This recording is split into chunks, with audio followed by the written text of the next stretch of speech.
Muy buenas tardes, sean bienvenidas y bienvenidos hoy 5 de octubre de 2020, dando inicio a la tercera sesión del curso online La aplicación de la investigación acción, que sin duda y con mucha certeza afirmamos que es un diseño metodológico que es descrita como una postura del cuestionamiento de las prácticas sociales y los valores en ellas para ser explicitadas.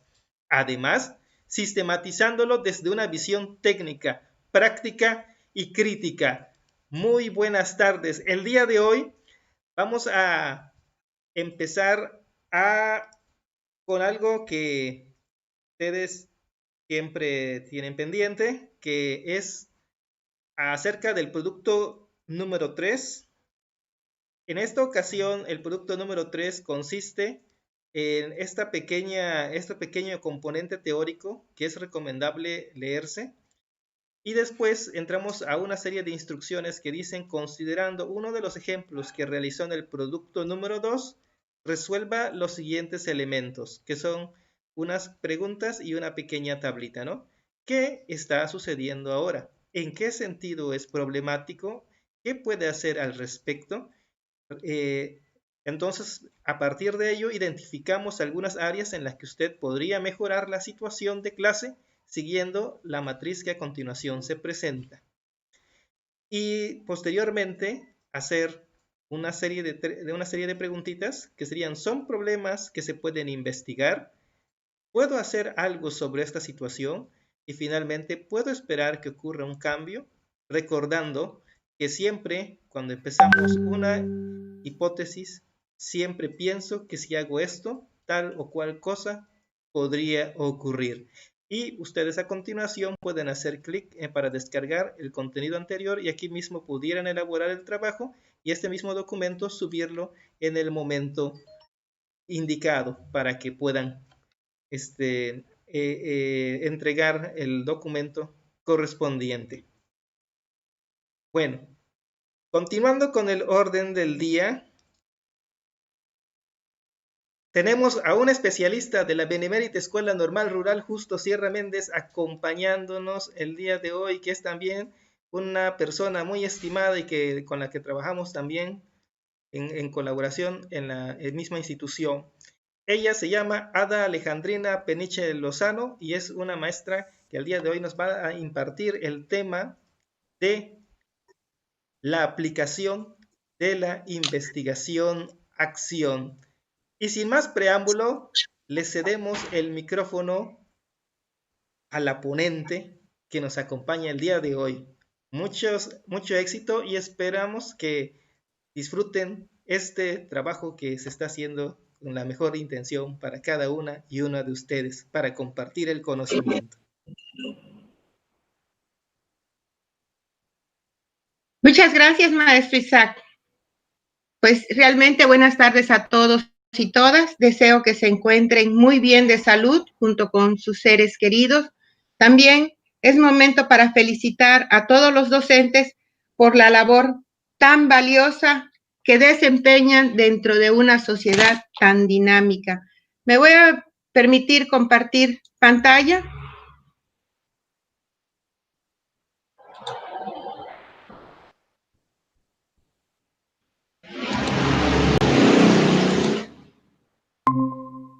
Y pues el tema que nos toca compartir esta pequeña charla es la investigación-acción. Conocer y cambiar la práctica educativa de Antonio Latorre. Es el proyecto de investigación-acción. La elaboración del proyecto de esta investigación-acción, como Helio, Kermi, Sumer, Smetter y la corriente de la Universidad Octava representada por Wittenhart, Lomax y Magnay. Latorre se apoya con todos ellos para darnos esta serie de puntos importantes para desarrollar la investigación-acción. Es de carácter cíclico. Realizar una investigación puede llevar un solo ciclo. La mayoría de las veces, esta consume varios ciclos. Pero todo esto va a depender del problema y del tiempo que se disponga para realizar dicho proyecto. Con todos los recursos que nosotros podamos contar, bajo esa perspectiva, lo podemos hacer ser de 1, 2 o 3 ciclos, pero va a depender de cada uno de nosotros. Cuando la investigación-acción se ha institucionalizado, los ciclos de investigación-acción suelen más bien transformarse en espirales de acción. Cuando se cierra uno, nos permite volver a iniciar con otro. Pero siempre hay que tener presente que los ciclos de la investigación-acción son más formas de disciplinar los procesos de la investigación que formas de representar la investigación. Esto permite organizar el proceso y menos a desarrollar explicaciones de nuestra práctica, es ir desarrollando ese proceso de la investigación-acción. Es realmente una espiral autorreflexiva que se inicia con una situación o un problema práctico. Se analiza y revisa el problema con la finalidad de mejorar dicha situación.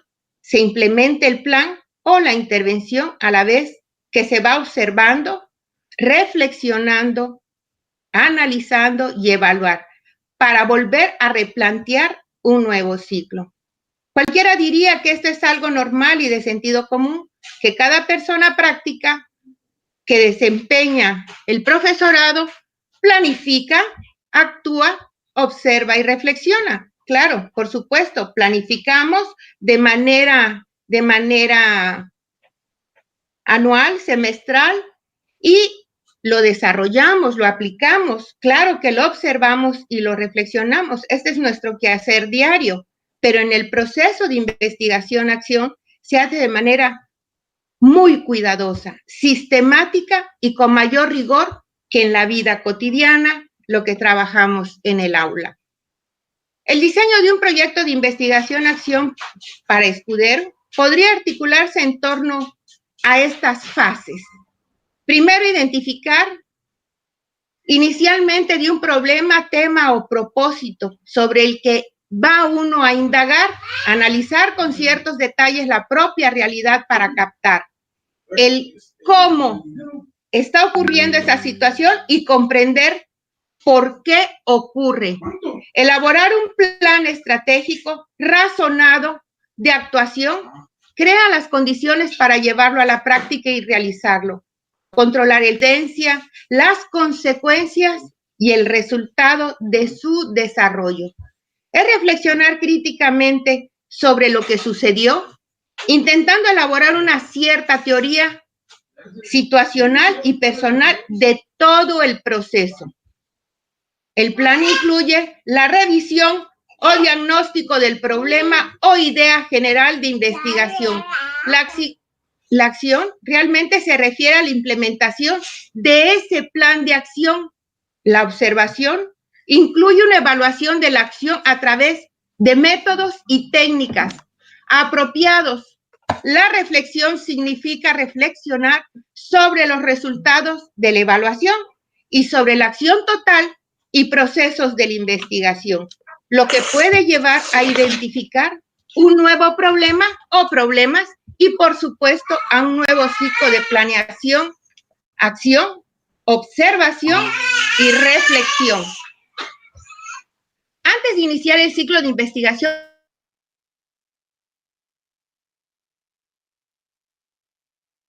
de otros, revisar nuestra práctica es plantear un proyecto de investigación. Siempre supone revisar o cambiar nuestra práctica con el propósito de mejorarla. Supone que nuestros valores educativos pueden ser cuestionados y problematizados. Identificar un aspecto que queremos mejorar. Esta es la clase especial de preguntas que los investigadores en la acción hacen. ¿Cómo puedo mejorar mi práctica profesional? ¿Cómo puedo mejorar mi comprensión de esta situación? Imaginar la solución. El investigador siempre tiene que imaginar y elaborar un plan de acción donde se plasma su propuesta de mejorar o de cambiar. Implementarla una vez ideado, el plan de acción, el investigador tiene que llevarlo a la práctica y a la luz de esta, ver si resulta como esperaba. Registrar lo que ocurre, eso es muy importante. El rigor que supone la investigación precisa del registro de lo que ocurre, los efectos que los cambios generan en la situación. Toda investigación de esta naturaleza precisa recoger datos para obtener las evidencias. Modificar el plan a la luz de los resultados y continuar con la acción. Una vez que hemos logrado unas evidencias que confirman la mejora de la práctica, estamos en condiciones de llevarlo a la práctica otra vez. Es controlar la acción. Todas las acciones que vamos implementando por medio de la investigación deben ser controladas a través de técnica de recogida de datos. La observación tiene que estar muy bien intencionada para que pueda ser controlada. Siempre lo que ocurre con la acción que implementamos en nuestro plan de acción. Evaluar la acción modificada, tenemos que reflexionar y evaluar los resultados, ver qué han supuestos de cambio o mejora, las ventajas y los inconvenientes que se vuelven otra vez nuestros retos. Continuar así hasta lograr la mejora o cambio pretendido. La investigación, acción, es un proceso progresivo que procede paso a paso de la mejora y de una mejor calidad de la enseñanza. A final de cuentas, si yo mejoro mi práctica educativa, pues va a impactar directamente en la calidad de la enseñanza y en la adquisición de esos aprendizajes. Indicar a otra persona en el proyecto, eso es involucrar de la investigación a acción. Debe realizarse realmente en un grupo de trabajo, siempre que sea posible, dadas las ventajas y el entorno mutuo que trabajar en grupos va aportando. En el caso de que tenga que realizarse una investigación individualmente, es importante entonces implicar a otras personas, pero siempre es importante hacer ese equipo de investigación. La investigación-acción tiene como punto de mira el yo. Yo siempre va a ser el yo maestro, yo docente. Pues bueno, como decía, la investigación se inicia con una hipótesis. Ok, continúo. Toda investigación se inicia con una hipótesis latente. Muchas gracias. Toda investigación se inicia con una hipótesis latente. Pienso que si hago esto, tal o cual cosa podría ocurrir. En bastantes casos, lo que se quiere investigar tiene más el sentido de una preocupación que de un problema. El interés de todos los docentes tiene que ver con lo que ocurre en su aula y que deseamos cambiar. Lo importante es identificar un área que deseemos investigar y estar seguros de que es posible cambiar algunas cosas. Y este cuadrito me ayuda mucho, realmente. Si nosotros convertimos todas esas preguntas y les ponemos las respuestas, nosotros vamos haciendo realmente un mejor trabajo. Y aquí está el cuadro y ponemos, primero numeramos y luego áreas de mejora. Y en el siguiente espacio, ¿podría la investigación ayudar? ¿Quién? Nos hacemos la pregunta, ¿a quién? Y nos volvemos a hacer la pregunta, ¿qué es lo que quiero lograr? ¿Por qué lo quiero lograr? ¿Dónde lo voy a lograr? ¿Cuándo lo voy a lograr? ¿Y cómo? ¿A quiénes? Pues es a nuestros alumnos. ¿Quiénes estamos involucrados? Los maestros, el equipo de trabajo. ¿Qué es lo que quiero mejorar? ¿Cómo lo voy a mejorar? ¿Por qué lo quiero mejorar? ¿Dónde? Aquí es cuando entra el contexto y cuándo es el periodo o los periodos que nosotros queramos darle de la situación cíclica, respondiéndonos esta serie de preguntas. Otra idea de interés es empezar la investigación desde donde uno está. Hay que ser prácticos y también preguntarse, ¿realmente puedo hacer algo sobre esta situación que sea viable y que también sea factible? ¿Puedo esperar que ocurra un cambio? ¿Quiénes son los que están involucrados y si tengo los recursos? ¿Está en mí o fuera de mí? ¿Realmente soy yo quien tengo que cambiar? Pero especialmente es mi práctica la que tengo que cambiar. ¿Por qué he elegido este problema o foco de estudio? Como investigador responsable, necesita tener claro por qué se involucra en este tema o problema o por qué es de su interés. Cuando investigamos, queremos vivir nuestros valores en nuestra práctica profesional. Una de las metas de la investigación-acción es desarrollar una práctica reflexiva de manera que tengamos claros los motivos y podamos vivir nuestros valores con más plenitud en la vida social, profesional y personal. Una vez que identificamos el problema o ese foco de estudio, conviene hacerse esta serie de preguntas para comprobar si ha tenido en cuenta las consideraciones o sugerencias señaladas anteriormente. Preguntas como: ¿he identificado un área sobre la que puedo hacer algo? ¿La he clarificado con mi tutor o mi tutora o con otras u otros colegas, con mi equipo de trabajo? ¿Tengo garantías de que es un área de la práctica que puedo mejorar? ¿He considerado si la situación responde a mis valores educativos? ¿He identificado los valores profesionales que en esta situación no se cumplen? ¿He imaginado cómo me gustaría que fuera dicha situación para que armonice con mis valores? He revisado la situación y tengo motivos para intervenir en la misma. Mike Kerner señala la importancia de que el foco de estudio o problema seleccionado tenga ese interés, ese motivo, ese compromiso para usted y que realmente sea un problema que lo pueda manejar, que pueda mejorar algo y que implique la enseñanza y desde luego vaya impactando en el aprendizaje de nuestros alumnos. El diagnóstico del problema. Bueno, ya vimos la identificación del problema, que necesitamos ese sentido de dificultad encontrado en la práctica educativa. Ahora nos toca el segundo paso, que es el diagnóstico. Debe de haber una descripción, una explicación y una situación deseable con las preguntas: ¿cómo es? ¿Por qué lo es? Y ¿cómo debería de ser? La descripción del problema. ¿Cuál es el problema? ¿En qué sentido es un problema? ¿Cómo es percibido? ¿Qué importancia tiene? Describir también el contexto en el que tiene lugar, la explicación del problema, por qué lo es, qué ocurre, de dónde se origina y qué es lo que debemos hacer. Recogida y análisis de la información sobre el problema. Tenemos que escribir esas soluciones posibles que se nos vayan ocurriendo y que respondan a la pregunta general: ¿qué puedo hacer para mejorar esta situación? Ponga dichas soluciones a disposición de los colegas que podría ayudarle en esta fase del proyecto. Pídale su opinión al respecto. Por ejemplo, si yo lo que quiero mejorar son los ambientes didácticos, pues es encontrar esa posible solución y poder platicarlo con mi equipo de trabajo.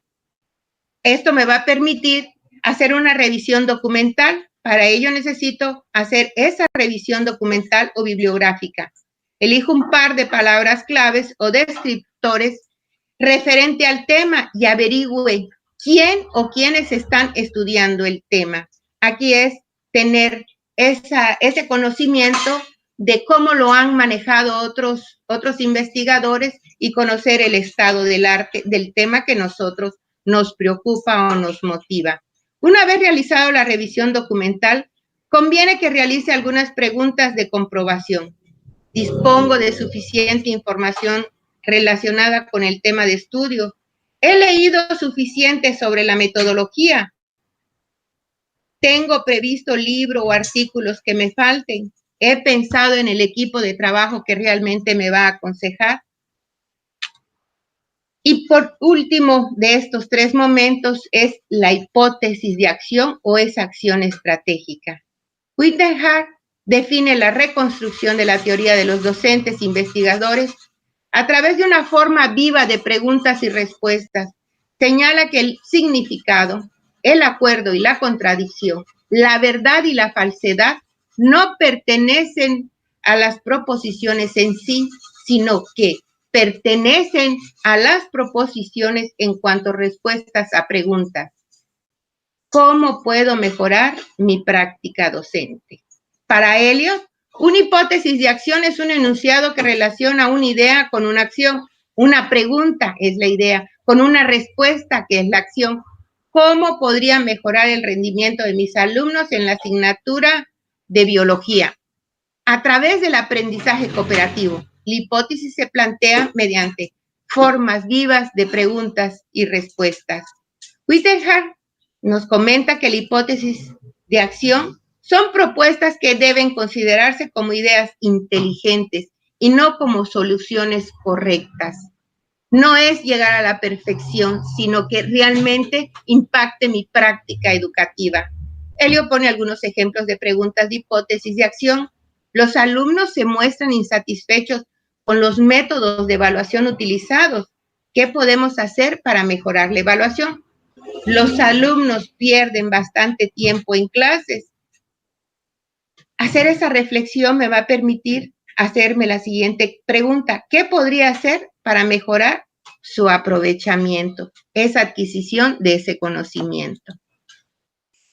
La acción, que es el segundo momento en la investigación-acción, recae principalmente en la acción. Esto es porque el énfasis primario es sobre la acción más que sobre la investigación.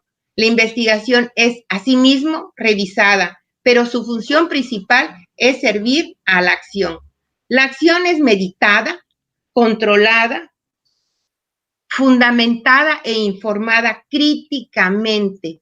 Es una acción observada que registra información que más tarde aportará evidencias en las que apoya la reflexión. Debemos considerar la observación como una realidad abierta que registra el proceso de la acción, las condiciones en las que tiene lugar y su efecto, tanto las previstas como las imprevistas.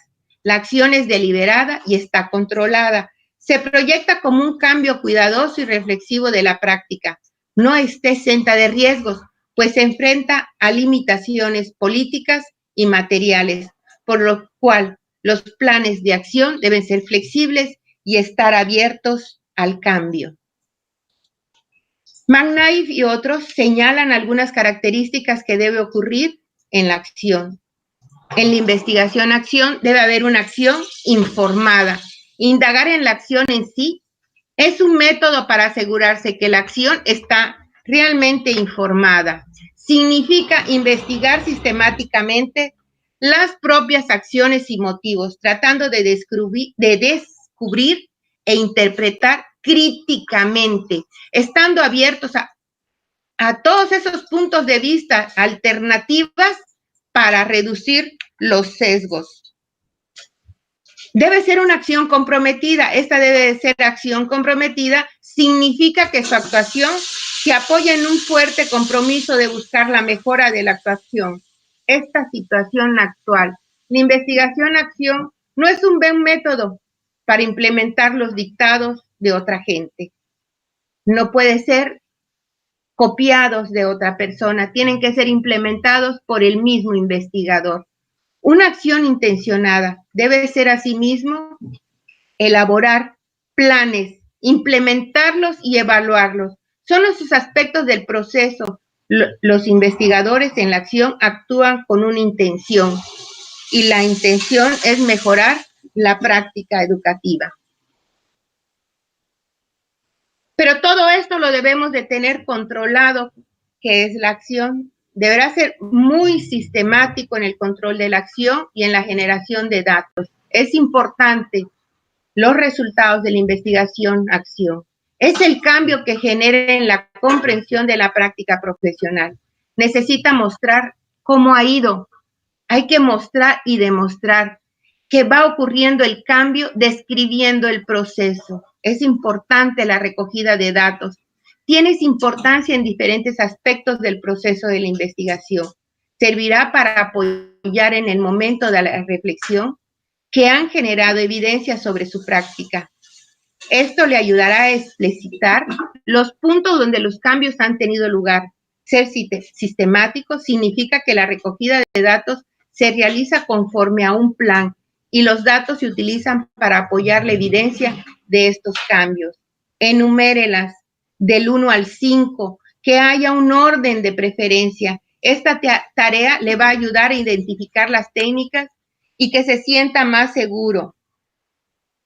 La elección puede abarcar desde las notas de campo, diario, estudio de casos, cuestionarios, guías de observaciones, entrevistas. Todo esto puede abarcar. La observación de la acción, pues son las directrices para llevar a cabo la tercera fase del ciclo de la investigación-acción, la observación o supervisión del plan de acción. La observación recae sobre la acción. Esta se controla y registra a través de la observación y nos permite ver qué está ocurriendo. La investigación-acción prevé una mejora de la práctica profesional. Los datos recogidos en la observación nos permite identificar evidencias o pruebas para comprender si la mejora ha tenido lugar o en su caso no. La observación implica en este sentido la recogida de información relacionada con algún aspecto de la práctica profesional. Observamos la acción para poder reflexionar sobre lo que hemos descubierto y aplicarlo a nuestra acción profesional. Es el imperativo de la observación, donde la investigación-acción difiere de otras tradiciones de investigación. ¿Cómo supervisar y documentar su investigación-acción? Pues los principios generales, primero es supervisar la acción en los efectos o consecuencias de mejorar. ¿Qué está ocurriendo? Observar y supervisar la acción es algo más que la simple recogida de datos. No es llenarnos de datos, sino hay que seleccionar. Ante todo, es la generación de datos para reflexionar, evaluar y explicar lo ocurrido. La observación de la acción recae tanto en la propia acción, los cambios que se van generando en su pensamiento y práctica profesional, como en la acción de otras personas, ya sea el alumnado, colegas, el equipo de trabajo, etcétera. Necesita precisamente utilizar esa técnica de recogido de datos de la observación que evidencie la calidad del curso de la acción que ha emprendido. Debe utilizar técnicas que pongan de manifiesto los efectos derivados de la acción, tanto los buscados como los imprevistos. Muchas veces ya tenemos una ruta de la acción y ya tenemos diseñados cuáles van a ser nuestras técnicas y de repente nos salen algunos imprevistos y estos son también muy importantes que los tengamos en cuenta. Acciones que puede observar para generar esa información. Lo primero es autoobservar su acción. Necesitará identificar sus intenciones y motivaciones antes de la acción y las subsiguientes reflexiones durante la acción. Tenemos que autoobservarnos, autoevaluarnos. Esto me va a permitir generar información sobre mis intenciones y las motivaciones, que podrían hacerlo a través de su diario de investigación. Esto podría generar datos sobre su acción, sesiones de clase, reuniones, charlas con otras personas implicadas en la investigación. Hay que grabarlas en audios o videos o tomando nota o invitando a unos cuantos alumnos a llevar un diario semiestructurado o a realizar observaciones de aula, que ellos vayan haciendo esas anotaciones que nos van a servir para generar esa información. Hay que supervisar la acción de otras personas. Hay que ver cómo lo están realizando nuestros compañeros, involucrar a lo mejor a otros maestros de otros centros de trabajo como investigador en la acción, intentando persuadir a otras personas a que se involucren, invitar a nuestro proyecto de investigación, como por ejemplo un amigo crítico o a un alumno que puede llegar a colaborar con nosotros. Las conversaciones y otro tipo de materiales generados por los colaboradores, es ir registrando todo lo que vamos haciendo de una manera muy bien estructurada. Supervisar esas conversaciones críticas sobre la investigación, esas charlas con otras personas sobre la investigación, tiene lugar durante todo el proceso de investigación. No podemos perdernos esas charlas porque es lo que va enriqueciendo nuestro trabajo. Estas van generando esa información que puede ser útil para recoger datos sobre el proceso. Hay que registrar las conversaciones que se tengan con las personas sobre esos planes e intenciones. Puede compartir sus datos con otras personas para recibir esa retroalimentación, esas observaciones, esas críticas. Tales conversaciones pueden ser de interés para registrar esos momentos significativos del cambio en la práctica, posibilitar mostrar los cambios generados en su manera de ver las cosas, invitarlos también a que vayan a nuestra aula, proporcionar esas evidencias de los cambios producidos en su formación y en su práctica docente. ¿Cómo vamos a evaluar el impacto? ¿Qué criterios o estándares utilizar? El tema de las evidencias es crucial en la investigación-acción. Estas van a decidir finalmente si sus explicaciones pueden ser consideradas válidas o no. Por ejemplo, si ha hecho lo que dice que ha hecho. Muchas veces decimos, pero no podemos comprobarlo. ¿Qué clases de evidencias pueden obtener para mostrar lo que se está haciendo y que va a tener ese impacto? Necesita establecer e identificar los criterios o estándares para que usted y otras personas valoren los resultados de la investigación. ¿En qué medida se producen los cambios y mejora en esa dirección que nosotros hemos apuntado? Comente con sus colegas qué tipo de indicadores podrían servir para mostrar los cambios que se desea que se constituya en una evidencia. Los datos no son lo mismo que las evidencias. Los datos contienen pruebas o evidencias sobre las acciones que el investigador puede utilizar como particular para que se va completando un ciclo de investigación-acción, se dispone de registro, de control y evaluación del ciclo. Estos registros nos van a permitir comprobar y evidenciar las mejoras que han tenido lugar en nuestra investigación-acción. Recoger esa información, identificar criterios de mejora, seleccionar esos fragmentos de datos que sirven como evidencias de la mejora, unir esas evidencias con su preocupación inicial de investigación, presentar su trabajo a otros para que juzguen si han tenido lugar la mejora establecida.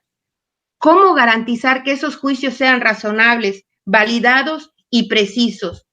Si dice, pienso que esto y lo otro ha ocurrido, puede esperar que otros le digan, pruébamelo. Es importante que pueda generar evidencias razonables que sugiera lo que dice que ha ocurrido y que ha tenido lugar ciertamente. No basta con decirlo, necesitamos probarlo y comprobarlo. Debe de ser una revisión completamente personal. ¿Ha tenido en cuenta qué tipo de datos piensa recoger? ¿Ha decidido qué técnicas de recogido de datos va a utilizar? ¿Ha decidido qué categorías asignará a los datos? ¿Ha decidido qué indicadores e incidentes críticos va a utilizar para mostrar la mejora? ¿Ha comentado con sus colegas y amigos críticos todas estas ideas? Evaluar el impacto y relevancia de las evidencias. ¿Cómo puedo demostrar que ciertas cosas han ocurrido debido a esa intervención? ¿Cómo puedo demostrar que la influencia de la intervención es la que está provocando ese cambio? ¿Quién refrendará lo que estoy diciendo? ¿Qué constituirá las pruebas o evidencias? ¿Cómo lograré demostrarlo? Todo eso nosotros tenemos que irlo respondiendo. También hay que decidir qué características son necesarias para que un dato constituya una evidencia.